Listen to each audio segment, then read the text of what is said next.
Good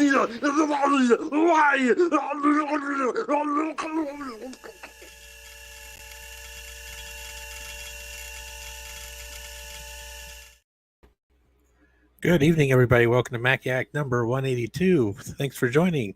We have Greg, we have Steve, we have Dana, Bruce, and if you can ever fix this damn microphone, we also have Jay. So thank you, everybody, for showing up. I'm now going to turn it over to somebody else who actually wants to announce. Like, is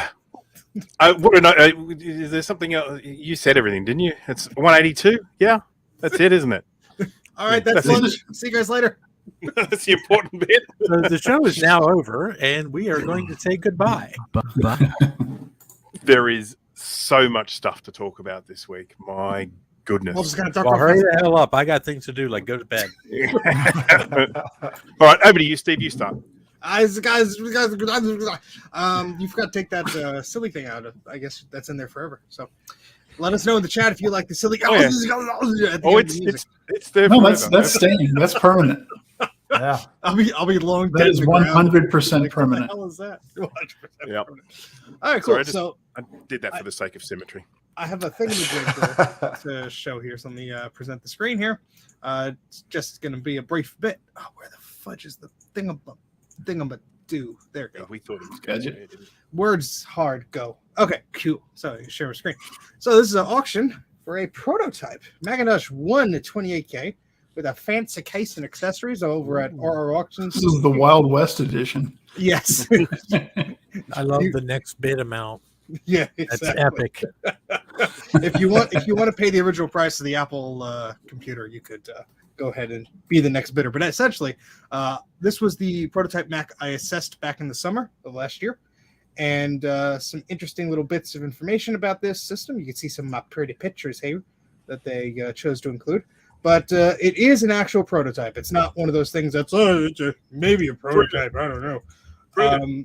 Prove it. Well, so first off, you have the back, which doesn't actually say Macintosh. They didn't know what the hell they were calling it.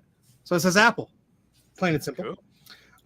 Next bit is with the keyboard. Has a very early serial number sticker there. So very, very early model there. Oh, thank you, HMods. Thank you, Greg. And look at that. It has a 68,000, but it's not even called a freaking 68,000 processor. It's just a SC87839L, which makes perfect sense. That's boring. But the interesting part also is it has this little EEPROM adapter with little Mr. Macintosh hiding there on the left. And so they were able to actually burn new copies of the ROMs by using these smaller, cheaper ROMs. And there's a little logic gate that combines them into the low and high ROM. So this would allow them to test functionality of the ROM without committing to more expensive chips. And that's how it would seat on the board. But you'll also notice there's a little bit of a difference on the board. Sorry, it zooms in all the way. I have no control over that. But there's a little red LED there and a little resistor that is not present on the retail board. And the LED just tells you the system is on. So very good for an LED that's inside of a opaque case to tell you that it's on. But that's not all. They don't have a picture of it here. Oh, wait, they kind of do. Here are the signatures inside of the case. Now, there's a few things to note about the signatures, and I'm just going to say it briefly. So, for example, Jeff Raskin's signature, which is at the top left here, on the retail 128 case, that's on the bottom left. But also, there's no EMI coding here. The layout of some of the signatures are different, and there are two signatures on the final case, which are not present on this case. And if you read the folklore.org article about the signatures... Go back up. Steve Jobs signed it.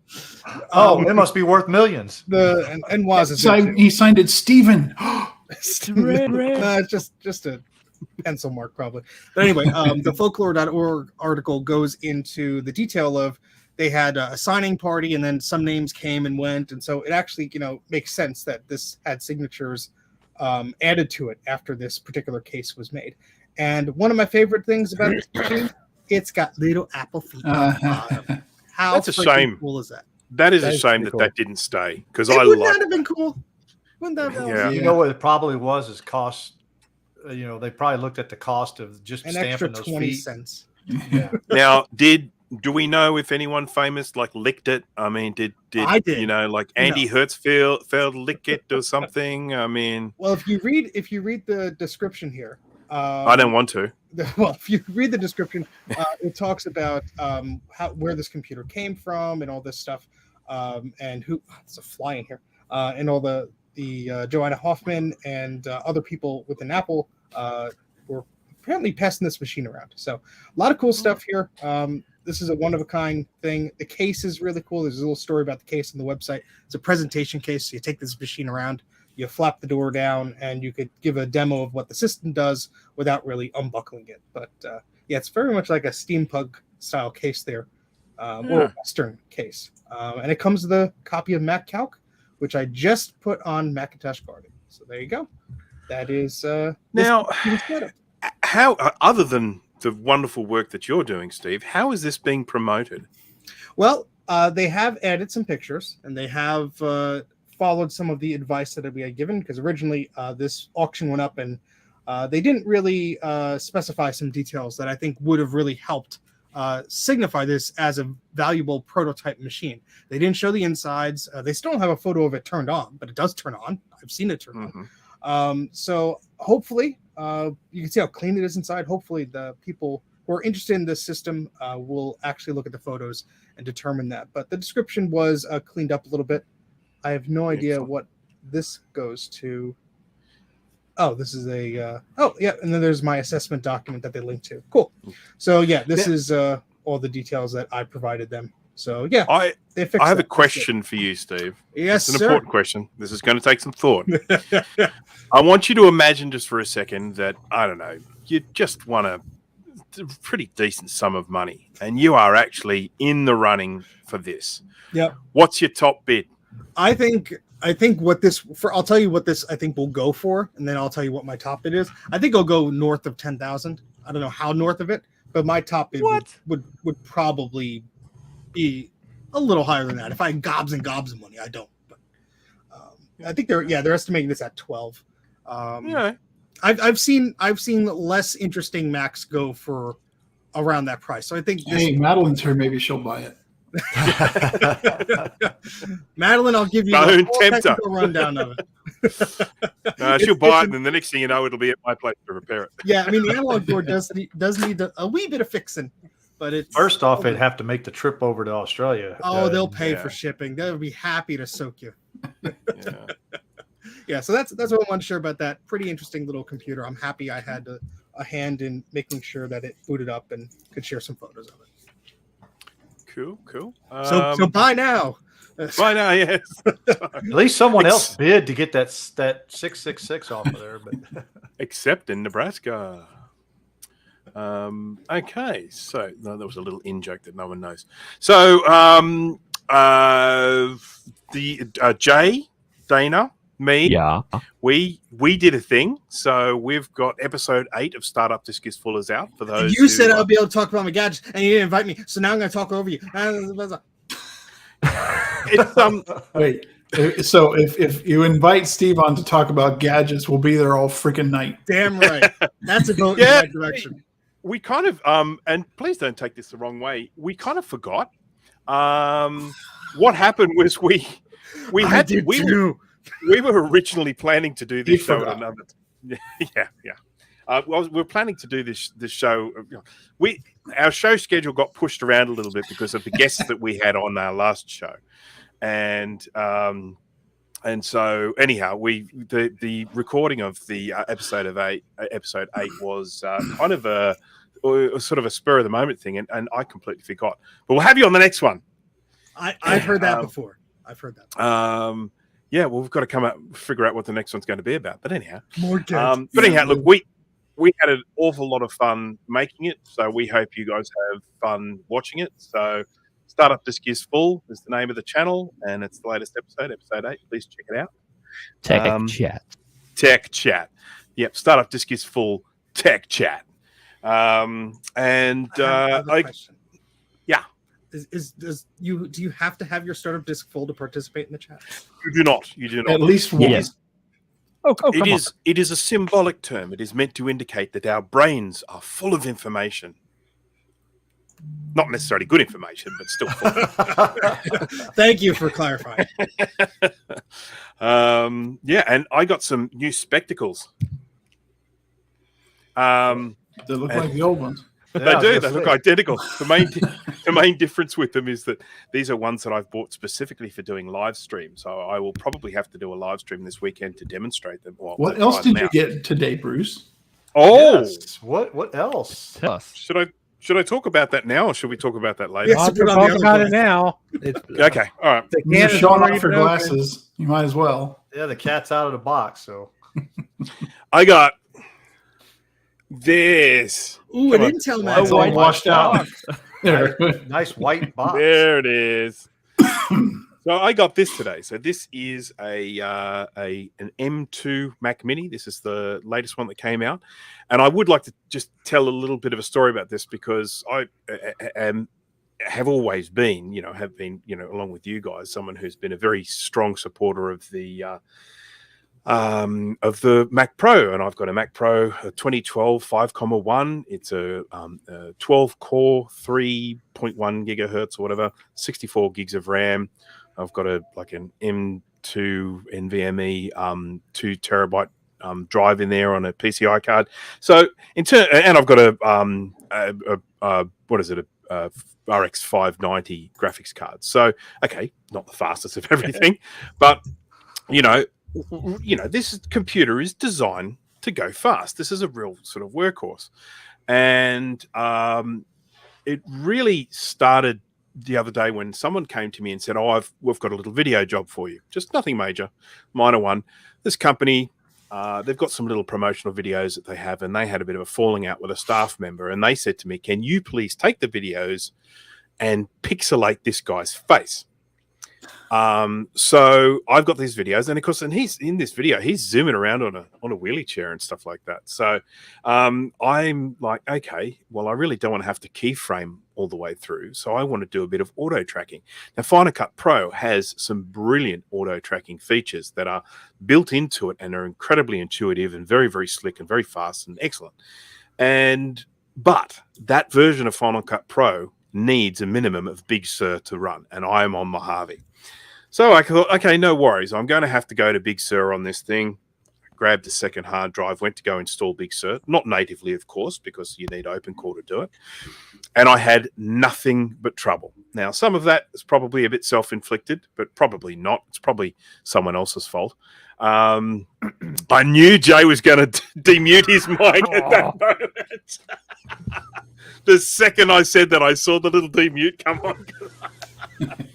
So anyhow, I had a lot of problems. I did eventually end up getting Big Sur running on a separate SSD drive, but it just crashed all the time, in particular when I was using Final Cut Pro, which is the main purpose of buying it. So I then went and I've got a MacBook Pro. It's an older one using OpenCore Legacy Patcher running Monterey. Installed, it got Final Cut Pro up and running on that. Same problem, crashing all the time. So anyhow, what I ended up doing was doing this editing job on a 2016 MacBook Pro, the 13-inch one, whatever size it is, with a 2 gigahertz i5 dual-core CPU.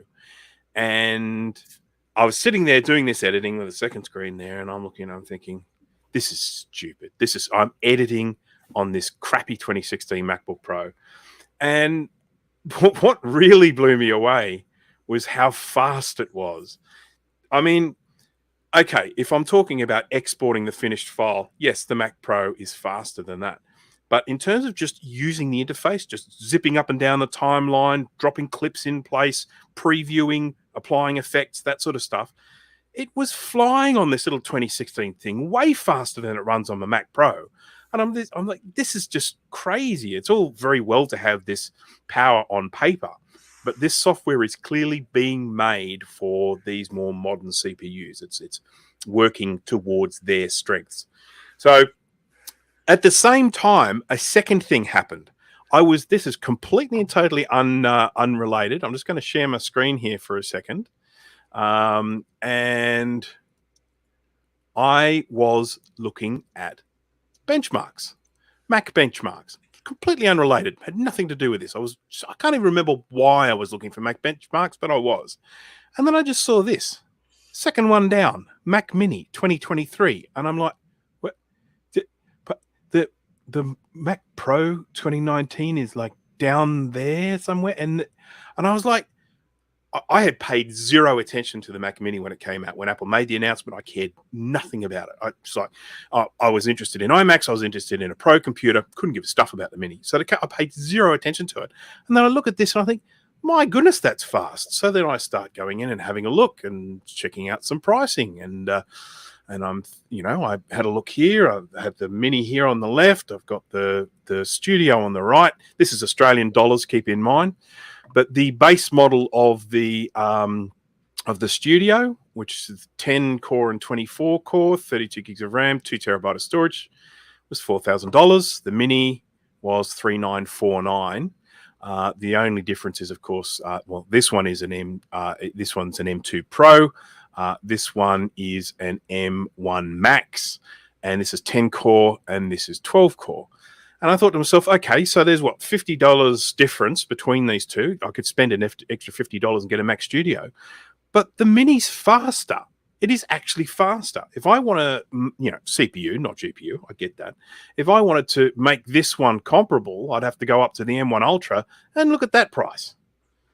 $6,700. So I actually thought to myself, well, you know what? This M2 Mini is actually a pretty good little computer. And then I saw a little thing that said 2 years interest-free purchase. Dun, dun, dun, dun. And that was it. I did it. They suck you in. Yeah, I bought it. I went in, I grabbed it, I spent my money, and I got this. So, yeah, I haven't opened it yet. Still in the box. You ready? You ready for me to... And ready? I'm going to do the other side. Gotta go full screen. You go. Yeah, I should get full screen, shouldn't I? Yeah. Now you can't return it.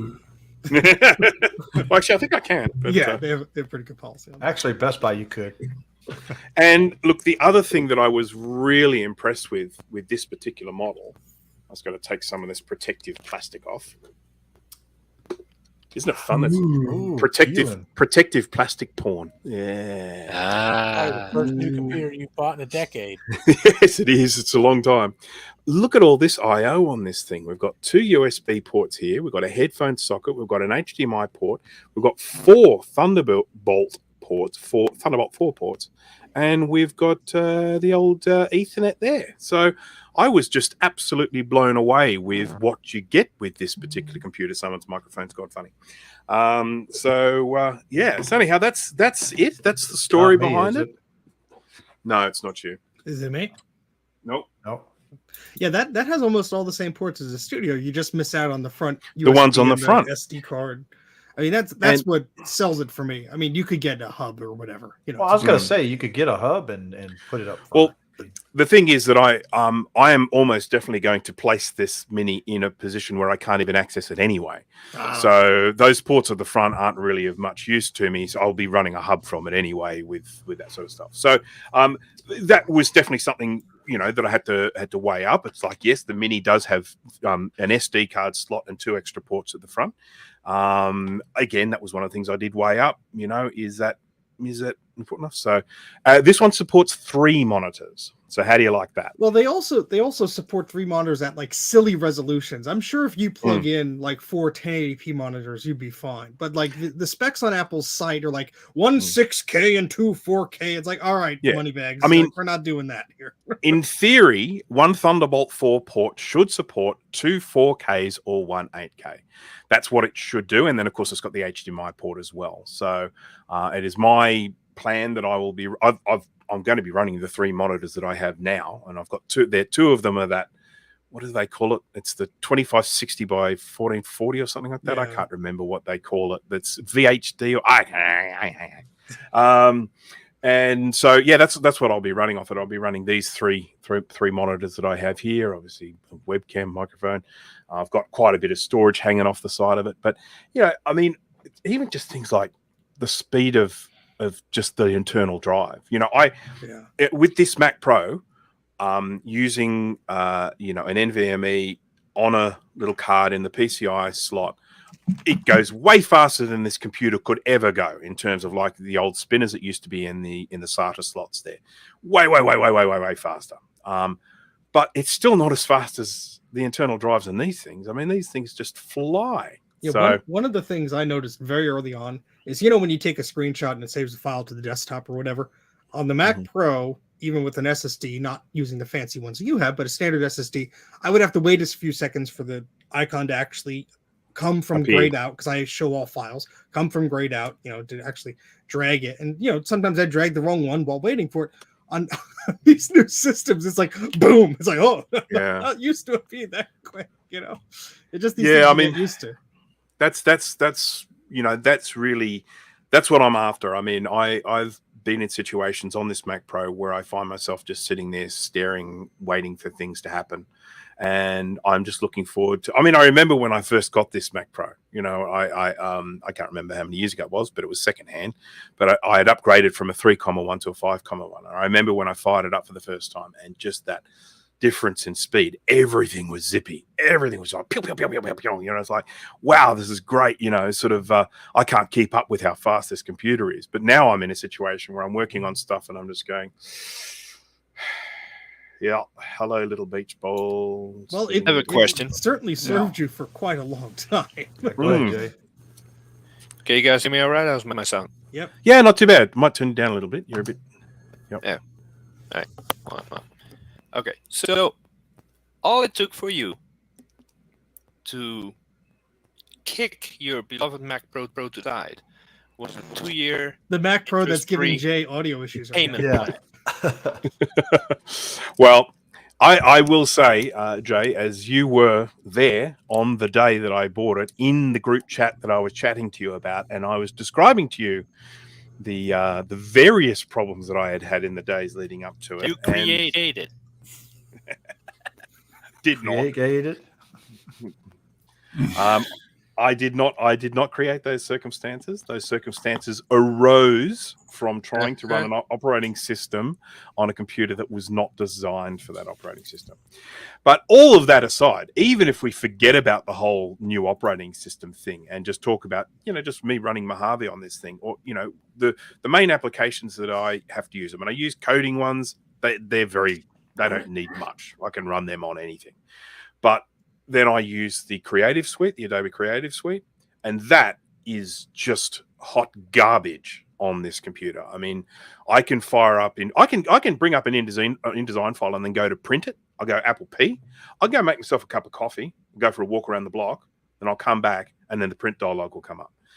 It's just, I can be in a situation where I want to go make a text edit, and I'll go click on a text box, and then I got a spinning beach ball while I wait for the text box to be highlighted. It's awful to run on this. I got better performance from InDesign on a bloody G5. They have just, they have turned it into something which is just revolting. Now I have heard that it actually runs quite well on the new Apple Silicon, so that'll be something I'll get to look forward to. So. We expect a lot of benchmarks and testing from you. Yep. I know I'm personally interested in how many USB cameras it could handle before the Mac goes, no more, because we've all run into this issue when we try and stream. It seems like 3 is like the limit. You plug in a 4th one and everything else becomes a slideshow. Even on some of the newer Intel MacBooks, I think the latest one I was able to test on was like a 2015 or 2017. And it's like the second you plug in that other one, it's like, nope, can't help you there. And it's just down to the bandwidth of the bus. So I'm very curious how many Thunderbolt controllers that has. That was one of the selling points on the Studio to me, that there were 4 independent Thunderbolt controllers on there. So you probably have the same thing there. So I suspect it's probably 2. Because the fact that I don't know. Who knows? We'll find out. Won't we? Yep. Go to System Information. I think they call System Profiler now, and just let us know how much cursing you do when you look at the system preferences of that ridiculous iPad-like layout they have now. Oh no! Don't tell me. Yeah, because you probably ship with Ventura on there, not Monterey. So probably, and I'm not sure how happy I'm going to be about. Plug it in now. Can I roll back? I don't know. I don't know. Not sure. Ship with it. Yeah. Not sure what that T2 chip they got in it now that you can do stuff like that, like we used to be. Just put OS 9 on there, you'll be fine. But it's I'm really looking forward to it. I think it's going to make a big difference to sort of my productivity. The Mac Pro is not getting put out to pasture. It's going to keep driving my Plex. It's going to keep driving my security system, and it's also going to. I'm going to leave it set up for. Well, it's got DVD drives in it. If I need to burn or read DVDs or Blu-rays or something like that, I'll be doing it on the Pro. So yeah, it'll still be here. I'll tell you, Bruce, I have almost every port except the front two. Well, they usually have a plug in them anyway, but I'm not actively using them on the studio, just full. And there's like an external, Blu-ray burner. There's like an external hard drive plugged in, all this stuff. So I don't think you'll have any trouble filling up all the look, I mean, I counted it out. Before I bought it, I was like, I had a look at everything that I had here and what I was planning to do, and I'm like, okay, that port, that'll be that port, that's that port, that's and I thought, yeah, I can do this. So yeah, I mean, I would love if there was, we come from the FireWire era, but USB has gotten pretty darn quick. And the Thunderbolt drives and everything, just like that little SAN disk drive that I was testing, I mean, those are really fast. And if you're not doing like 8K uncompressed video, it's going to be plenty fast for you. So I'm quite content. Apparently, it blitzes through 8K. So yeah, but I don't plan to do it. So, you just got a 4K camera. So I don't have storage for bloody 8K. I don't have storage for 4K. So I'm still shooting in 1080. So. It just So anyhow, that's I'll be because there's a wonderful video, and if Jay is still around and able to hear, I think he's rebooting. Yeah. Okay. Well, there was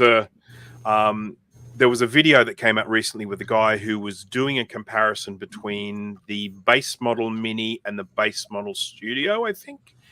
And he went through it very, very detailed. It was very, very interesting to have him doing that, doing a whole bunch of real world tests and stuff like that. I was, and it was very interesting, but he didn't do any testing with this one, which is the one with the souped up CPU. So I'm very curious to see how it compares. So that's enough for me. There's Who's a going note next? That we have here of rumors of like a Mac Pro. I guess there's this Macworld article making the rounds, which we've had some choice words for some of the people writing these articles. Macworld, I don't think is the Macworld it used to be, but there's a article out there that says, "Is Apple making a Mac Pro nobody wants?" And they go into some details here about it's like a niche of a niche of a niche and all this stuff.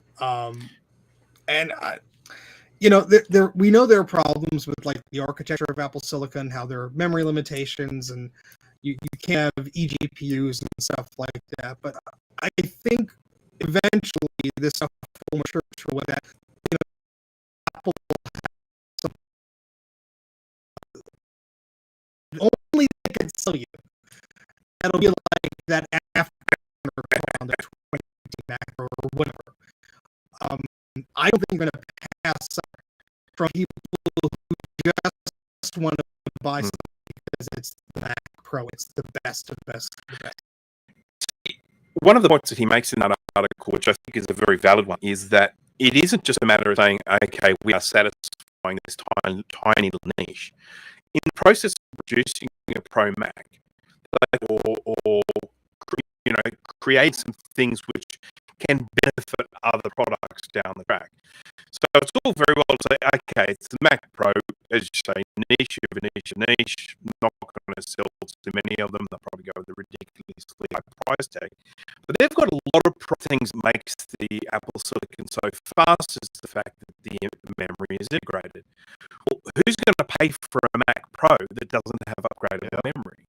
There's a problem, and they've got to solve that problem. And in the process of solving that problem, assuming they do, they may benefit other products, not just the Pro. Then they've got the whole situation with the GPU. Again, the GPU is something that's integrated. well, these people that buy a Pro device, they want to be able to, put bigger, more powerful GPUs in there. They want to be able to upgrade it so that in a couple of years' time, the next best thing comes out, they don't have to go and buy a whole new computer. They can just take out that GPU and put a faster one, and then get faster rendering and stuff like that. So, again, that's another problem that Apple have to solve, is how they're going to get that to work. So, PCI cards, all this sort of stuff. These are all sort of challenges they have to figure out. And I think, assuming they are going down that path, and assuming they are working on these problems and are going to find solutions to them, I think that just benefits Apple, just from a R&D perspective, them, sort of coming up with these problems and solving them, even if it's a computer that doesn't get. Well, just like they did with the old Power Macs. They would have like the 9600, the top of the line, and it would, introduce this or that. You'd have faster memory or something like that. And like you said, there are problems to circumvent for Apple to find new solutions for. So hopefully. I mean, there will be a machine. I'm not in the market to buy one, but I'm sure there's some company that wants to buy one of these Pros so they don't have to buy a new machine for the next 5 years. And that's the assurance that having a professional option gives them. Yep, indeed. So, I like the article because I like some of the points that are raised in there, but at the same time, I definitely do feel that it's not a pointless Mac. It's not a Mac that nobody wants, and it's not a fruitless exercise trying to resolve these issues. So apparently our stream on YouTube is going to crap. Yeah, I caught nothing of the last few minutes, and if my audio is still messed up, then I don't know. No, you sound good. Oh, now. you sound good now. Yeah, you sound See, I told you to restart. delightful. 54 days without a restart. I was gonna make it to 60, but it didn't. Big deal. Why? Yeah, so I don't know what if it was obviously YouTube's fault because Because everything's fine here on StreamYard. It's still doing it. And I keep have to hit the refresh the live button on Everything's stream fine on here. YouTube. So How are you? Well, We're setting a squad up. it's not none of us because we're not actually using like OBS or anything like that. right. Broadcast.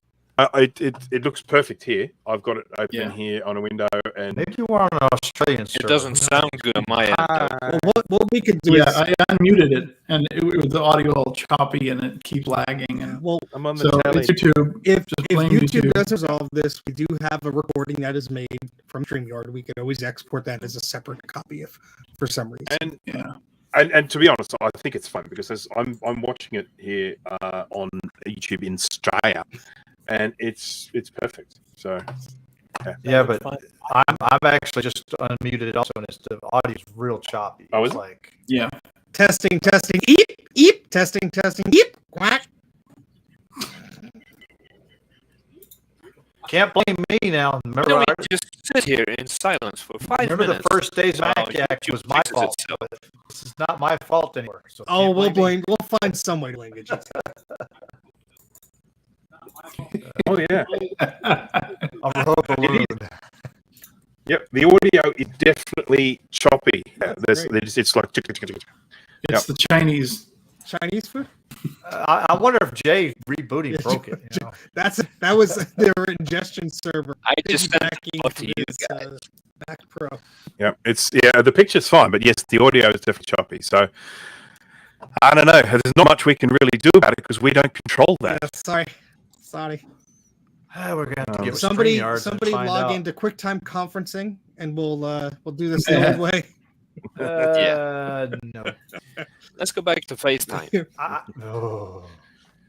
So You want the echo back? I guess we can. I guess we just have to continue as normal and Sorry. and apologize profusely, and then we can see what the recording's like. I mean, I have a dual ISDN connection, Sean. I don't know what you're talking about, but It's sounding better now, so maybe it's clearing up. the brain fart on the YouTube server is wafting. Yeah, along. so that's all we had to do. We just had to keep YouTube talking. installed a few more hamsters. Well, it's still a little choppy, but it's better. That's All right. Yeah. So with my audio fixed, am I good to stay unmuted? Or- Sure. Yes, you are indeed. As long as you have something good to say. Shut up. Where's your camera? Up his butt. Oh, my spray tan debacle still hasn't cleared up. Reflecting off of the surface of Venus into a cloud of gas.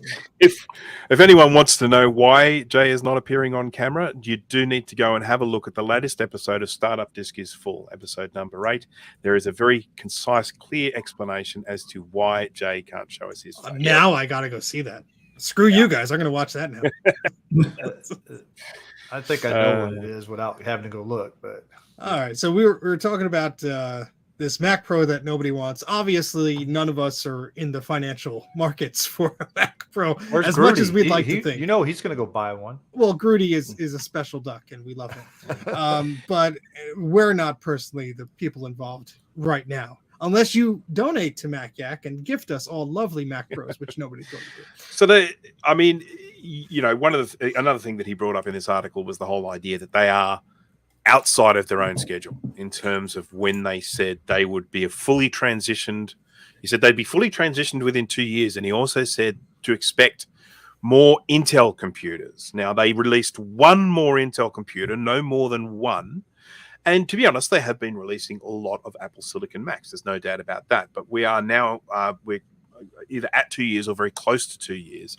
And this Mac Pro, of course, is still vaporware. So, it will be interesting to see what they come up with. But, let's fingers crossed. Let's hope it's something we can all get behind. So, yeah.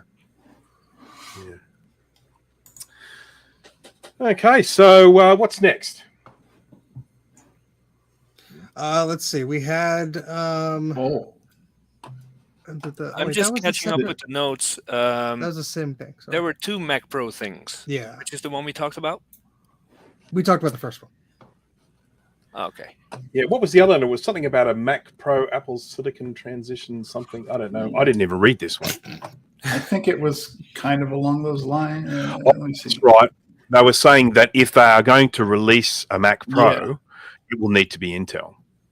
Yeah, I don't agree with that. Well, actually, I think, to be honest with you, I think it needs to go AMD. If they're going to use AMD, that ain't gonna. They're going to. No. What I'm saying, listen, hear me out. If they're using AMD GPUs, why not use AMD processors? I mean, to be honest with you, I think it's a lot better. I mean, Intel, yes, has slightly better processors, but AMD is like right there with them. And if you get one of their EPYC, Threadrippers, and those things run circles around the Intel machines. They putting any CPU. I mean, Apple have to establish relationships and production stuff on that. They're not going to start something new with a new provider, with a new chip for a computer. I mean, it's all very well to say yes, it's it's a powerful chip and everything, but it ain't going to happen. Yeah, they're not going to lift a finger to do anything except Apple Silicon from now on. Yeah, I was just getting ready to say Cyrex. Yeah, let's bring Cyrex back, right? I mean, if they got 28 if they want to processors take on this away, thing. if they want to take away all upgradability, then they're gonna have to offer a base model that's somewhat affordable, same as the previous Mac Pro, starting at the $10,000 mark, but with 200 gigs of RAM, an insane CPU. Like, you gotta give the people the maximum that machine has to offer now and forever to make it even worth it. How else are you going to sell a Pro machine? You have to give them the option, but you're going to still do what they did with the G5 is set it out with like 256 megs of RAM and make you pay the custom built to order option of like crappy graphics 10 card. grand to add like a gigabyte of memory. I mean, that's what they're going to do. I mean, I think that I think that they're going to be very much closely watching the Mac Studio custom order sales and like what people are doing as far as configurations to build the base model of the Mac Pro, because that'll be a sweet spot of that. But I think they'll actually come down a little in price. But I mean, they've always been expensive, but I think they're going to come down a little in price just because they're going to have a lot of that expandability probably shuttered a bit. And I don't know if they could realistically, I mean, Apple could charge whatever the hell they want, but if my brain is thinking about it, I don't know if they could realistically charge the same amount of money if your upgrade options are slim to no. And maybe, who knows? Maybe they'll have modules you can plug in there or whatever. Yeah, is that like I'm not familiar with the Module. rumor, but is that like the afterburner on the 2019? Yeah, Something yeah. like that? Okay. But I still think that, like Bruce said earlier, that expandability is going to be the key feature for a lot of pro users. They're going to want to be able to put more memory in it. They're going to want to be able to put better graphics cards in it. Yeah. Or even upgrade the CPU. They want something that can grow with them, so they're not going to replace it in 3 or 4 years. Exactly, because that's what's going to happen if you solder everything on. In 2-3 years, they're going to be like, oh wait, the M6 is out, or I whatever. mean, they designed the 2019 Mac Pro to appeal to the power users, the ones who, like I said, they needed to grow with them as the technology advances, as more resources are required, things like that, more storage. If you go the same route you've been going with the current M1s and M2s, that's not a good solution, and they're going to go elsewhere. What does make me very excited about this news, that if Apple doesn't have a choice and they have to go Intel with a new product, that means an additional operating system has to be made available for Intel, which means with the advances that OpenCore is already making for Ventura, which now successfully runs on the classic Mac Pro with legacy patcher and some tweaking, we should be good for maybe 2 more versions, 3, It's so optimistic. I mean, I love it, but it's just I will not abandon my Mac Pro, sir. I won't do it. I have abandoned them. They live happily right on the shelf there.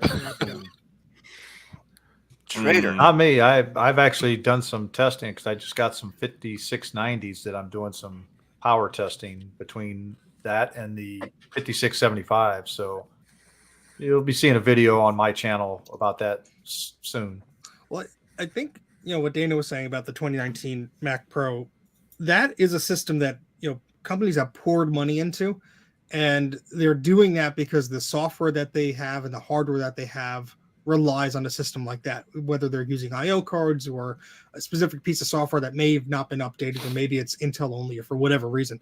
I would think that those companies are just going to stay on that machine, just like a lot of us were staying on our Mac Pros, until we can't use them anymore, until it's totally unusable. And I think that stopgap Mac Pro that they released in 2019, knowing full well they were switching to Apple Silicon, 13 months later. Oh yeah. That was obviously a move that they had to make to support these groups or whatever that would use a machine like that. And I'm glad they released it, but I can't see them doing another Intel system. It would send the message of, we cannot provide or create a product that has the same needs that this machine would do. Yeah. And it is not definitely an Apple. admission of defeat, isn't it? I mean, it's if they stay with Intel, it's an admission of defeat. And if we're talking about Apple, maintaining that piece of hardware for X amount of years, we know that they are then locked into having to make the operating system work with Intel as well for X amount of years into the future in order to just comply with their own sort of, their own standards. So, I just don't see it happening. Do you think there was someone at Apple said, "Oh, this M1 is so amazing. This Mac Studio is so incredible. After we release this, nobody's going to want a Mac Pro. Just forget about it." And they risked it, and then they found out that they were wrong, and now they're stuck. Well, look, the rumors, some of the rumors come true, some of them don't, but certainly there are plenty of rumors out there saying that Apple is working on a Silicon Mac Pro. They might all be rubbish, but there are certainly enough rumors saying that to make me think they probably are. And they've probably got problems. Well, I mean, there's a lot of those rumor sites have been pretty darn accurate, so they're shaping it as like a black cylinder. Good, you could poop Trash in it can just as shape? easily. A trash This can time it's shape? pink. Product pink. Yeah, there you go. Yeah, we're gonna have Phil come out again and say "innovate my ass" again. Well, he's not allowed on stage anymore. No, not anymore. Yeah, that man needs to stay away from anything Mac Pro related. Oh, by the way, Smash that like button. We're all so enthusiastic. So I'm going to just shove us along a little bit because my God, we're talking very slowly. Well, That's can my I ask fault. you a question before you do? So I just mentioned Ventura already on the classic Mac Pros, but now about Ventura specifically, which you're about to be stuck with. Funny. But for Jake fails at gloating. other people that have been using it, I've been using it on a 2015 MacBook Pro, and it runs really well actually. We're up to version 13.2.1, and it runs really well. I haven't tried it on a Mac Pro because I'm not crazy. But has anyone else been using it? What do we think? I actually I'll tell you have tomorrow. been using it on my 2019 MacBook Pro. So, yes, it runs smooth on there. I haven't really had an issue with it. Does it provide some significant innovations? You know, I mean, is this one where you'd look back and go, yeah, this was a big step up? You can edit out text now. I got my parents. They were they were using an old like 2009 iMac for their email and paying bills and things, and it just got to the point where none of their banking sites or anything would support it anymore. So I got them a 2017 iMac, and I put Ventura on it. Now it runs fine. I just don't care for the way they've done system preferences, Yeah, and some that of the layouts, and it's like it's not a touch screen interface. So stop trying to make it look like one. Even in the first days of OS 10, Aqua, you know, when you open system preferences to adjust your startup disk, it was there. You knew where to go, even though you never used it before. Now I have to use the search in system preferences to find stuff. Yeah, I don't even bother Yeah. looking for it anymore. I just type it in and it takes me to it. You know what that reminds me of now? And I hate to say this word on here, but Windows 10. When they came out with that and it changed up the configuration. It's almost the same thing Apple's doing now. They're putting stuff wherever it's harder to find. It's not intuitive at all. Yeah. Well, I mean, certain part, like I remember my mother was trying to share screen with TeamViewer, and she had to give her computer the permission, whatever. Yes, you're allowed to take over this computer. And, that used to be right there in security. Click on security, go to one of the tabs, boom, you just click it. Now it's like buried in 3 different submenus, and it was infuriating trying to figure it out. No, 'cause we I used to couldn't see make it. fun about Windows when Apple had that conversion. Mac has said something, allow or deny. And we made fun of Windows because it needed prompts and security passwords. And now we're right there with It's absolutely, it's everywhere. It's absolutely everywhere. Every time you want to do anything, you've got to do this, allow or deny. Yeah. I spent some quality time with Jay the other day, teaching him how to use some software, and it's some software called Lightwave, NewTek Lightwave. It's been around for a very long time, and it started its life on the Amiga platform of all things. Now, this is now available on Windows, Mac, the whole thing. But one of the things about Lightwave is its interface is disgusting. It is awful. I cannot even begin to tell you how revolting the interface is. But one of the things about it is that this is a professional's piece of software. This is something that people who are making movies and TV shows are using to create special effects, and these are people getting paid, big money for it, and and investing, thousands and thousands of hours on these things. The Lightwave, the company NewTek who make this software, Lightwave, they are never going to change that interface, because those professionals that use that software know exactly where to go and what to do to use it. They know which key to press, where to find things. It's also customizable on that, but they know exactly where to find everything, and you can't just go around changing things. Now, I got pissed off when Apple changed the color of the messages icon from blue to green. So I think I am going to have some pretty choice things to say about Ventura if the system preferences looks different. Well, it's It like we looks talked way about different. in the notes. Like is it shaping up to be a snow leopard or a There we lion? go. And so Yeah, far, there I you go. gotta say, a few updates in, it's a snow leopard. It's very responsive. I think in my time using it, and that's since day one of Ventura, or when OpenCore supported it a few days after, I've had 2 crashes, and that's it. And so far, performance-wise, it's doing a good job. Now, I'm not running Creative Suite or this clunky 3D CAD stuff that you can only control with your damn keyboard, of which I've got all the keyboard combinations. But so far, it's good. Yeah, I mean, my work machine was automatically updated to Ventura, and I haven't really noticed a difference. But I don't push that machine much since it's I'm just using some work applications. Most of them are browser And we based. all know that Steve doesn't work very hard. No, it's, of course not. Steve, are you and- promoting one of your own videos here? Yes, I'm getting to that. When the beta came out, I did a comparison. So if anybody doesn't have a Mac or you don't have a Mac that could run the OS, look at this comparison video I did. It's one of the more popular ones because new things, and it goes into some of the details of like how Monterey would show it and how Ventura would show it. And I sincerely hope that they fix some of the organizational issues that they had there. And some things are just broken. Obviously, it was a beta. That happens. But yeah, I launched this preferences on my work machine to do something. And I'm like, oh, dude, where is it? And I just closed it. I was frustrated, like Jay was. So yeah, I mean, the one thing I really liked about the system preferences on the older versions of the Mac OS, you could customize a little bar and you could put like your favorite things that you would access quickly in a row there. If they're going to have this whole cockamamie thing of having everything be a vertical scroll, they should bring that back. But that's what I wanted to say. Yeah. Can I just go on the record and say that I absolutely despise those pastely colored backgrounds? And the moment I install an operating system on any computer, the first thing I do is change it to one of the alternative backgrounds with their pretty photos and stuff like that. The reason I use those was just because it was very significant for those OS releases, and it had a good contrast, the purple and gold type stuff. Doesn't make them suck any less, though. Tiger Wolf. Oh no, I'm not saying they don't suck, but yeah, I used to go with the aqua blue. I would have that like, even on a Windows machine.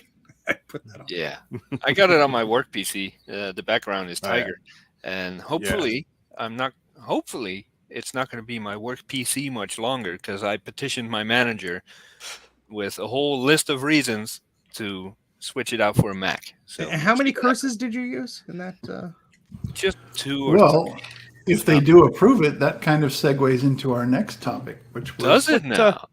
What are your chances? What are your chances, you think? Slim to Jay? none, but it's worth a shot. So Microsoft has officially blessed Parallels as a way to run Windows on M1 and M2 Macs. Really? Yeah, where was that? That's in R7. So does that mean VMware is not allowed to do it, or it just can't do it yet? Well, I don't know. I think they could. I think they could do it. We used to use VMware at work, but it doesn't work now. So Parallels is the way to go, apparently, at least for now. But I do recall in this article, let me scroll down here.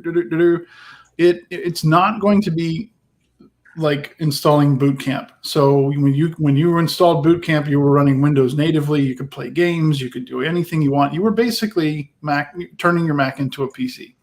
Yep. However, this will run through Parallels, and it will not have support for DirectX or newer OpenGL versions. No support for Linux or Android. So no gamers can't play games. But if you have a program that you need to, like our job ticket system at work is all through Windows. Why? It's a program called Monarch. That's just the way it's been for years. I don't like it.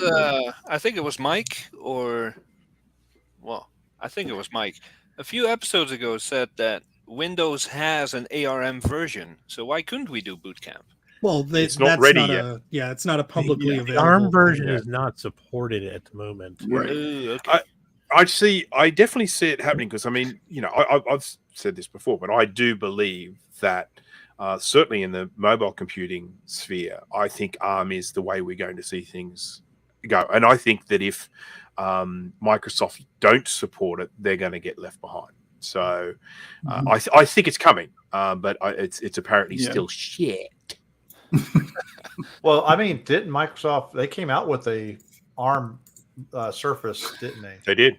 Yep. Yeah, I think I've got one somewhere around here. Indirect X. I mean, Like that one, Kate. the whole thing with Windows is just the compatibility of all these apps that people have written decades ago.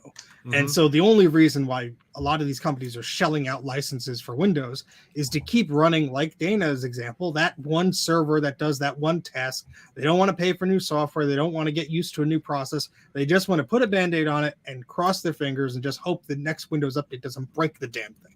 Yeah. And so when they're going to move to an entirely different architecture, they got to do that carefully. And they also have to persuade every single major developer, Adobe, Autodesk, and all these folks to do the same darn thing. And it's not something that's going to happen overnight by far. I think they're going to be an Intel camp for a while. Some of them will already be doing it though because of Apple. Yeah, but that's the thing. Is there, and I'm not a developer, so I don't freaking know, but is there like one software package that you could write, Windows and a Mac ARM? You would be able to probably port large chunks of it. I'm not saying you would just be able to go, but I would imagine they would be able to port large chunks of code, if sort of under those circumstances. Oh, okay, so VMware did not get the okay from Microsoft yet. That sounds like a very Microsoft way to do things. And this is for Windows 11 ARM version. Are they up to 11 already? Yes. Yeah. Shit, I'm still on 7. That was one of the arguments in my email. Says I'm running Windows 10 and it can barely keep up. Imagine what happens when the company upgrades to 11. Jay, all they did was they just changed the number on the box. That's all. Well, if I do pull it off and get a Mac, it'll be the same that all the UX designers and everyone gets. It's an M1, I think an M1 Pro, 32 gigs, 16-inch MacBook Pro. So that will get me into they can still run Monterey, so I might be lucky. But when I'm getting a new Mini or a Studio for my wife, she will be stuck in Ventura, and hopefully Adobe. From what I hear from Dana and one or two other people, Adobe has done a good job making it all run smoothly. But it's kind of scary when you buy a machine or get it from work or whatever, and you can only run one operating system. That freaks me out. Well, I mean, it also puts a huge, heavy target on Adobe to be like, hey, now you're on the subscription model. Well, guess what people can do when they're not happy with their software? They can unsubscribe. Yeah. So I think they have this huge target to actually test this stuff rigorously. But since they're less and less machine supported these days, maybe it makes their testing go faster. I don't know, but I would argue that they're probably going to really try and make sure that they don't screw things up. But companies usually wait a while. They only updated Ventura to me for, I think like a month or so ago, and it's been out since, was it the fall? Or am I misremembering? Feels like it's been a while. Yeah, so at least since last year. But yeah, I can vouch for the current version of Adobe CS running pretty well on M1s. I have it on this Studio and it runs great. We have M1 iMacs at work and it runs great. The only thing I really have a complaint about is Acrobat Pro, because Acrobat Pro still has to support a bunch of add-ons that like companies like us use. We use an add-on called PitStop, and it's actually for editing PDFs, and you can create customized scripts and things like that for adding bleed to an image or putting crop marks or taking crop marks off, things like that.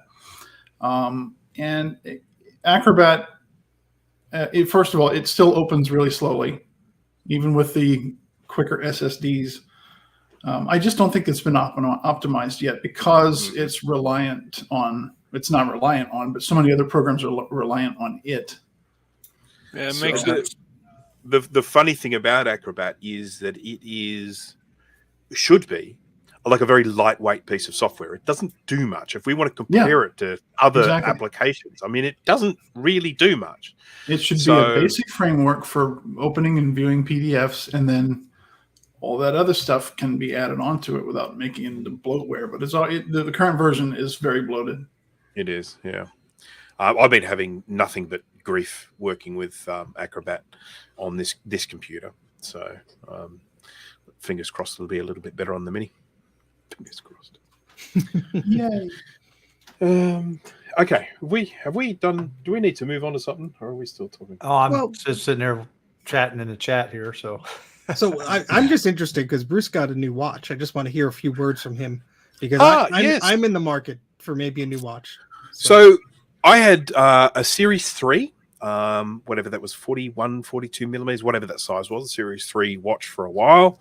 It was the one with the that had the cell service as well, so that you could actually, if your phone was switched off, it would still function. And I had that, and it was serving me really well because the one with the cell service has more storage inside. I didn't have some of the problems other people had doing updates, and that a lot of people with the Series 3 were having all sorts of grief with the updates, and I never had any of that issue. It was working fine. Anyhow, I whacked it on. I whack my watch all the time. I mean, it's a watch. It's on my wrist. I flail my arms around all over the place, and I just go whack on door frames as I'm walking through and stuff. I do it all the time. I'm old and clumsy. That's just how it goes. I have had my watch for most of the time inside a hard case that comes up over the sides, protects the edges, that sort of thing. And then I had taken that off, I think because I put on a nice fancy watch band to go out or something. So I was a bit dressy, and I forgot to change back again, and it was just in the old, it was out and about, and I whacked it, and I created a tiny little crack on the top of the screen. Just a little tiny, like a little nail shape, little crescent crack at the top. Still worked fine.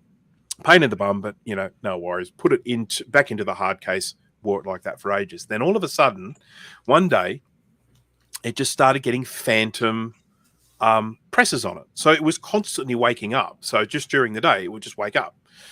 Just constantly waking up. And then, of course, the battery went flat. It went flat like in just a matter of hours because it was just staying awake all the time.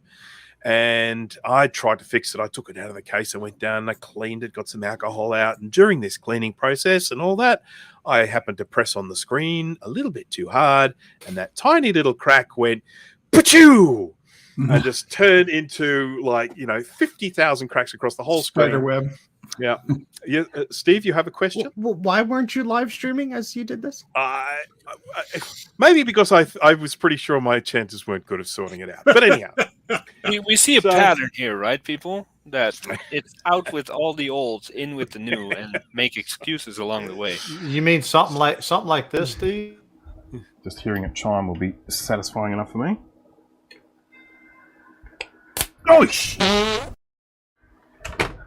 what the? So anyhow, the watch is now unusable. I mean, not only is the screen cracked, it's the touch doesn't work at all. And I'm pretty reliant on the watch. I use it for my fitness tracking and stuff like that, and a zillion other things. And so I thought, oh look, I'm going to have to bite the bullet and go buy one. So I headed off to the store, and I had a look, and it was basically deciding between the Series 8 or the Ultra.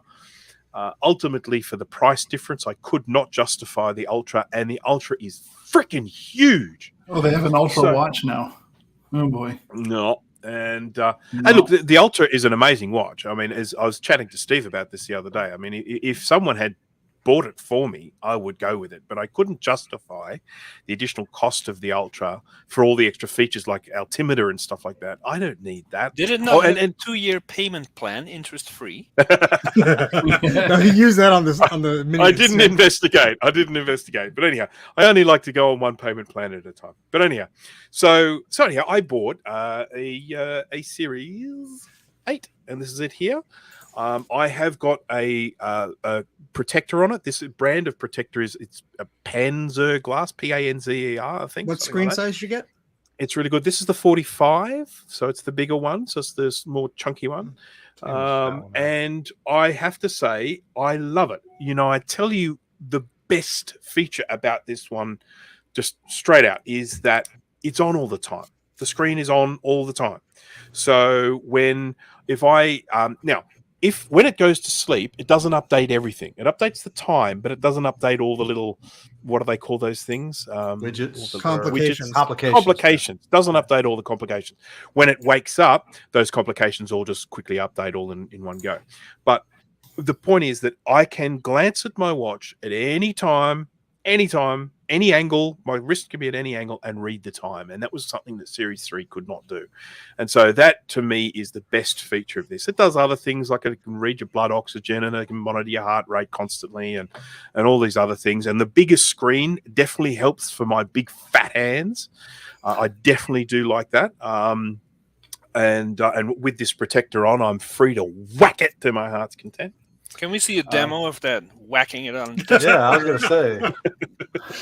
Can you No see, demo. Hope can you you show got us the that Apple screen Care. is really going to protect your watch? Sorry, Well, what are they? That's This what one's- I was looking at, because there were these videos where people just get brutal with the watches, and they dragged the I guess it was the Ultra one, just like from a car, and smashed it all up. And Because that even though happens all the time. well, I mean, they were really, because Apple markets is, if you haven't seen the watch, Apple markets is like this extreme globetrotter, mountain climbing, scuba diving, whatever. And so Globetrotter edition. exactly, so people were smashing the crap out of it. And you know what? Even after they smashed everything up, the frame was all busted. The screen was perfect, not a scratch. Oh, on it. really? That's Okay, it's I mean, like Bruce was saying, there's a big cost jump between the two. But for clumsy idiots like us, a screen that's pretty hard to scratch, well, that's pretty neat. Yeah, I mean, the Series 3 was the very first Apple Watch that I had, so it had been a product for a while before I actually ended up getting it. And to me, it just seemed like a contrivance. Yeah. Sorry, that was an inside joke. So anyway, to me, it just sort of seemed, really didn't seem like something that I would need. But when I got it, the most important feature of an Apple Watch was the silence of my phone. Now that everything, all of the notifications is just a subtle little buzz on my wrist, it was wonderful. I really, really liked that. I like not having my phone go off or buzz or anything like that. It's just that little tap on your arm is really, really nice. Do you do the same thing that I do? If I'm really trying to focus on something and my watch keeps buzzing, I just throw it across the desk. It's like, because it's like somebody Steven, hey. I've got so good at ignoring notifications these days. I've turned it into a fine art. So Bruce's arm is like too much buzzing. I just put it on airplane mode so I can see the time and nothing else. Note to self: message Steve Moore. Steve, what happened to your brand new watch? It's in the fire. It's on the fire. Look, I'm someone who has always worn a watch. I noticed a couple of people in the chat saying that they're not watch wearers, but I have always worn a watch. I've always liked knowing the time. Whereas there are a lot of people, see, like Dana, you don't wear a watch, do you? You just get the time off your phone. Is that? I used to all the time when I was younger, and it just like I was gifted a Watch 3, Series 3, and it's over there. I like it, but if I'm doing anything, physically active at work, the sweat underneath the watch bothers me, and I'm constantly fiddling with it, and I get tired of that. On the band that came with this was a refurbished Series 3 Sport or whatever, and the rubber band that came with this, I thought I was like in a wetsuit or something weird, because there was just so much moisture, and I hate it. So I just got this cheapo like $20 nylon band from Walmart or whatever. And I love it. I think love you it. sent me the link for that. Yeah, and you should really try it, because I did. I bought a couple of them. I just haven't tried them yet. Okay, yeah, because everybody and their mother makes these bands now. See this band that I have on this, which has the little black and stainless steel sort of look about it. This thing here, I probably paid maximum of $20 for that. I just got that on eBay. I've bought a whole bunch of bands that I can just sort of interchange. I know Apple have their ones, and their ones are very expensive. Yeah, but there's just no need to worry about that. There are some really, really nice looking bands out there for cheap. No, when I wore the actual watches, I always had a band like that, like what you have, Bruce. And I like the look, I like the feel, I like some weight to bracelets and watches and stuff. But I have tried at least 8 bands like that for the Apple Watch, and every 5 seconds there's a hair stuck between the links. It just annoys the crap out of me, and it You hurts. just got to shave your Can't do it. wrists. Yeah. Yeah. Well, you know the Apple one with the really fine mesh. They're quite expensive, but you can buy copy ones of those. I know some of those ones, those cheapy ones, they do have little hooks on them, and you can end up getting them caught in clothes and all sorts of things. So, Or your but hair this- gets pulled on your arm. yeah. No issue. I haven't had any issue with this whatsoever. Can you send me a link to that one if it's an online purchase? Yeah, sure. Try it I'll be able to dig it up for sure. Well, this one I have is not you can bad buy it in. either. You can buy it in all black. You can buy it in all stainless steel, polished stainless steel stuff, or you can buy it in the Yeah, I like the light accent. with Stripey the, stripe. light with the black stripe. Yeah, That's a racing strap. There you go, yeah, Steve. that's right. Makes the time go faster. Yes. Well, I mean, I've got my exercise ring already today. Hey, look at that. Hey. That's because that's you jumping up and down waiting for the Yeah, Mac you set Mini the to come. goal in the to mail. like 1. It doesn't count. Yeah. Chris, I don't What? think this is a good No. idea for Bruce 30 because he's always minutes. hitting it against stuff. He'll destroy things. He'll probably do it on his head one time. Like, oh wait, Australian man in prison for smashing watch against people's faces. No, I mean, I seriously, I do it all the time, and it's usually when I'm walking through a doorway, and I kind of just misjudge going through it, and then I just whack it on the doorway on the way out. So Does it also happen when you haven't had a case of wine? yeah, Okay. stone cold sober. Yeah, it sure does. So yeah, but look, I'm old, I'm fat, I'm I that's don't just how think it Apple goes. will ever do this. I just want to No. reply to this comment because Apple gets their money from the hardware. So unlike Microsoft, where they're just a software company, they make like a Surface, and that's So about it. is that even a thing? I mean, what? Why would Well, they? I mean, make- no, Windows has their 365 whatever and all this stuff. I mean, for most Oh. people, No, the no, phone no, is this- already a subscription thing. You pay your carrier monthly for Well, it. he Hold on, was guys. also Well, that goes also to the saying carrier. about the Mac OS, like if the Mac OS goes Oh, subscription. no. Hell okay. no. We were No, talking about this in chat. That's what I wanted to explain it. It's not actually the software; it's the hardware subscription base is what Apple's thinking okay. about doing. So in I other don't think- words, when you go to an Apple store, I could buy an iPhone instead of Yeah. buying it. I could subscribe to this iPhone for. Well, Well, I that's the assume same that would thing as come with leasing. upgrades. Well, That yeah, would come with that's- upgrades, I guess. they already Yes, do it's- something it's- like that. I mean, most of the phone companies already do that. I mean, like Yeah. Sprint. You does that pay a already. basic rate every month, and then when 2 years is up, you get a new phone. And you just keep paying the same amount. Yeah. Mm. Yeah, well, It's that's called cool. leasing. Well, if your dad pays the bill, then you don't have to worry. Yeah. Yeah, So if we anyhow, go that's down that road, then I'm just gonna give up my phone and tell my employer, "Hey, I need a phone," and they'll It's just send just- me one. they don't. Well, I'm they don't, pretty they don't sure they're need going to to. let you Yeah. buy a phone straight out, like they've Yeah. always done. I mean, Apple will never need to do that. I mean, we know subscription based, subscription stuff has come in because software companies were struggling to get people to upgrade. It's like people they say, okay, with the latest version, it's $1,000. Someone says, well, you haven't got any features in that I want, so I'm just going to stick with what I have. And so those software companies, once they've saturated the market, everyone who's bought it, if they can't get them upgrading, those software companies really struggle. And that was basically happening with a lot of companies. And so they started going over to subscription models and saying, look, you'll always be able to get the latest and greatest. You'll never have to worry about paying an upgrade again. You just pay us this fee every month. It won't be a big upfront cost when there's new thing. And we'll just keep rolling out these updates and everything like that. And it's worked really well for them. But of course, as we've said, Apple is a hardware company. They don't have that problem. People buy their hardware, and buy new hardware constantly. like Mac Minis, right? Yeah, exactly. The system. When are we gonna finish this show so I can freaking play with it? You'll do it now, and you'll do what you're told. Yeah, we're staying live until you hooked it all up and then testing it for us. Especially I- Then he'll after start hours. cursing Mac, it. He'll start cursing at Ventura, like, "Where's my system preferences?" Yeah. There is a sort of a screen issue here. I'm going to be using these screens and this on that, so all of this needs to be shut down first. So yeah. Yeah, I think you'll always be able to buy the darn device, even though it's pricey. They don't care. Yeah. As long, your money's going to them one way or another. I think the important thing with a subscription-based model for a phone as an alternative for people that might struggle to have that money up front, or for people who always want the latest and greatest. It just locks them in. It means they can update every time. Apple take the phone back and refurb it or something, whatever. I mean, to me, the value of these things depreciates so fast that I'd rather have the old one and use it as a webcam or something, rather than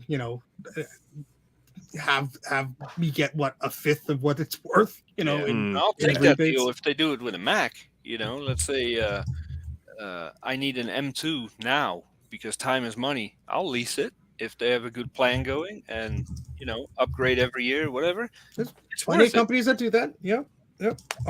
My old company used to do that. They would lease all their equipment, and I guess they would get a big discount. So it might not work for an individual, but yeah. I sort of feel like all the things that we were going to talk about tonight seem to have disappeared from the notes. They were there. Is anyone else having that problem? I think look who's the last one that actually edited it. I did it. Well, we did talk about all the things except I took out all the stuff we've already talked about. There we go. Except that you took out the one about the Jay's little discovery in the Files app. Yeah, can you hit undo? So I thought we talked about that. Oh, whoops. Well, we'll figure it out. But I wasn't going to talk about that anyway because I can't show you on screen. Yes, we'll do that next week then. We'll do it next week. Yeah, indeed. So better go back in. There we go. Yeah, there we go. Come on, Bruce. Yeah, not likely. Seriously, just point the chicken camera towards that. You'll be fine. First thing I'm doing is I'm heading out to the computer store to grab the little, what do you call those things? NVMe thingy, because I've got all of my work files sitting on an old SATA spinner. There is no way I'm going to work off a SATA spinner anymore. So I've got a nice little USB 3 case for an NVMe sled. And I'm going to go out and I'm going to buy a little 2 terabyte one. I'm going to pop that in, and that's going to be my work file. So that's where I'm going next. I will say, if you're going SSD to SSD when you're doing like the system migration, holy crap, it goes fast. Yeah, well, I have to do that. That's what. I mean, I still haven't figured out whether I'm going to do the actual Apple transfer files across, or whether I'm actually going to do a manual copy of things, because I don't know. I've done the automatic transfer across many times, and I feel like there's a lot of bloat in there I could probably leave behind. Well, so I think I'll do more of a manual transfer this time around. What I did is I just because the OS wasn't going to be copying over anyway because it was Mojave. It just took all my documents and stuff. I didn't even think it took most of my apps, or I deselected some of it. But I spent a good week or so before the system was shipping, because it was so early when I got mine, that I was purging files. I was making sure that what I copied over, I think, was like 500 gigs, and it took like 30 minutes to do. And it was pretty painless. But yeah, I mean, because you can do what works best for you. You can copy all your mailboxes across, can't you? You can do that manually if you want to. Yeah, I mean, it's I just did it that way because I knew all my passwords, my iCloud, all the authentication crap was all taken care of, and it all copied over. So I just did that to be easy, and it gives you the thing you could uncheck stuff that you don't want, like if you had a music directory or something. Yeah, so. and that's like you're lucky you're gonna migrate over some fragment of OpenCore, and it's all going to go to hell. That'd be interesting. Wouldn't it? I don't think it touches the OpenCore stuff at all. No, it won't have anything to do with it. Yeah. Is button to smash like fuzzy on the YouTube, or is it just mine? I think we're all fuzzy in general. We need a shave. Fuzzy. If you stop drinking, it'll clear up. That's me. I'm the one that does that. Oh yeah, right. Come on, Bruce, get nice and loose. It looks fine on mine. All right, well, oh god, no, that's a yak to shave, not a person. All right, well, I guess we should wrap up this whatever the hell this train. Wait, we need a palate cleanser. That one. This one. Oh, kittens. Kittens. How are the kittens, Bruce? They're going really well, thank you. Yes, they're being very kitteny. One of them is almost normal now. Good. Yeah. Because I think normal, you set the set up the Mac Pro as the cat heater. I think they'd appreciate that. Yes. Yes. No, they because they were rescued. They were kind of rescued from in a park and covered in pests and skin problems and all that sort of stuff. The grey one is still. This is taken a couple of weeks ago, but the grey one on the left there is still kind of odd looking. But the one on the right is actually looking like a proper kitten now, one that like you might even actually find in a kitten shop, pet shop. I know So, cats are supposed to be cute and all, but that darker one looks evil. you know what? no. You know what's? He's got a permanent frown. He is the most affectionate cat you have ever seen. I mean, he's snuggle city, and he seeks out your company, and he is gorgeous. He is just the loveliest, friendliest cat. But when you take a photo of him, he looks like he's frowning at you. He doesn't like his photo take. So it's an odd one. Yeah. But anyhow, Awesome. it's good cat. Yeah. All right. Okay. So I think we're going to wrap it up, aren't we? Yeah, I think it's a good time as any. Yeah. We have a thing that's a Discord or whatever. Oh. So. We probably should say Marchintosh somewhere. next month. Oh yeah, they're doing the thingamajig with the marchintosh.com, So but it's it's not March yet, so we can't talk. Yeah. So the It'll third. be next week. Yeah. So if you're a Mac person and you like making content or looking at Mac content, check out the Marchintosh hashtag. There'll be stuff. Yeah, I think there'll be a thread on Tinker Different as well. So Yeah. check it out. Exactly. Yeah. We have a Discord. Yeah, we do still. Yeah. It's hanging by a It's thread. actually still pretty active. So No kidding. I wouldn't know. I pop on. I get every little red dot comes up every now and again. I pop on there and have a look and see what the red dot is. So Yeah, I get a red dot every fortnight when an announcement is made that we're going live. Yes. What's the Fortnite? Yeah. Oh, you It's mean that game the bi-weekly? kids play. bi-weekly. But not spelled the same. Not bi-weekly or semi-weekly. So since I hadn't restarted in 54 days, Discord, I just Oh no, clicked- you restarted today. No. Yeah. Why are you lying, Jay? I just restarted now, so I'm Exactly. firing up Discord, and it's currently on its 4th restart with 6 Yeah. updates each time. Oh, you're good. They don't know how to do. They don't know how to do a comprehensive update. It's always little ones. Yeah, it is. Oh, let me update this. Wait, let me update that. Yep. Good old Tinker Different, folks. Check it out if you haven't. If you're not a member of the old Tinkery Difference, you better do that. Better do that. It's a Do good the thing. thing. Do what Yeah. you have to do. All the things.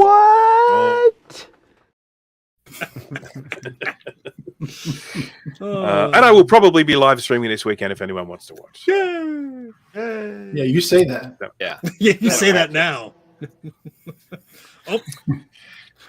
12 hours from now, we're going to get a slew of text messages from Bruce saying, I tried to go back to Monterey on my new Mini and it's giving me fits. Blew up. No, I mean, look, I am going to stick with Ventura.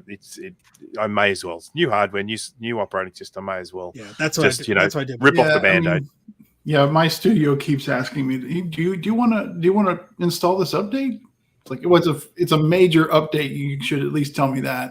And I know I'm going to have to do it eventually because that's the way things are going. So I like how you make it sound like it's a conscious choice, like you thought it through and you're going to go with it. You don't have a choice. You have a choice You to just got to delay do it. Just But delay it the is, inevitable. so far, a solid operating system. it does run fine. It's just the way they've redesigned things. Like I The said, stupidness. What color is the icon for Sure. messages? That's the thing that I don't pisses want me off the most. I don't want it. I don't it's want clear. it. It's clear. No. It's Just an empty spot on your dock now. it's a little middle finger emoji. Just a floating notification. That's it. Oh god. Gosh. We really should stop. Okay, thanks everyone for coming. Thank you for the chats and everything and being here and enjoying the show with us. I do hope you had a good time. We sure did.